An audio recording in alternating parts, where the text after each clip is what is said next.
নারকেলের বড়া। এখানে নারকেল কুড়িয়ে নিয়েছি, একটু হলুদ, বেসন, কাঁচা লঙ্কা এই দিয়ে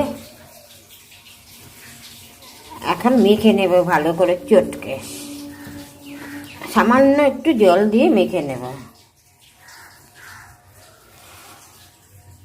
গরম হয়ে গেছে, এখানে তরকারি বসাবো। এই যে গাজর, বিনস, আলু, টমেটো দিয়ে তরকারি বানাবো, আর এখানে বড়াটা ভেজে নেব।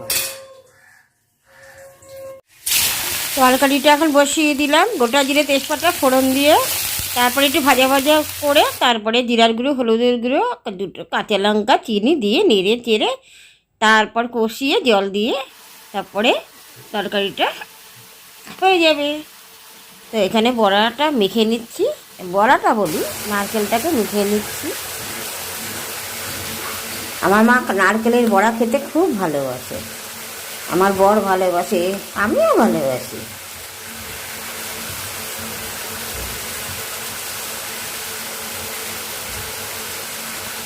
এবার বড়াগুলো একে একে সব আমি ভেজে নেব।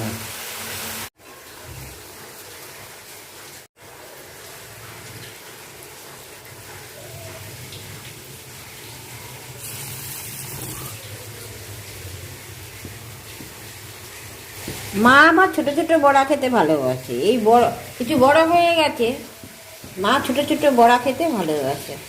একদম আলতোভাবে আলগাভাবে নাড়তে হয়। এখানে ফেনা কেন জানো? নারকেল থেকে তেল বেরোয়, তার জন্য ফেনা ওঠে। আর ফেনার জন্য বড়াগুলো আমি উল্টাতে পারছি না। কোন বড়ায় মাঝখানে ঠুকে দেবো, বড়াগুলো ভেঙে যাবে। ফেনার জন্য না দেখা যাচ্ছে না বড়াগুলো। এই তো নারকেল থেকে তো তেল বেরোয়, সেই ফেনা। নারকেলের বড়া ভাজলেই এরকম হয়।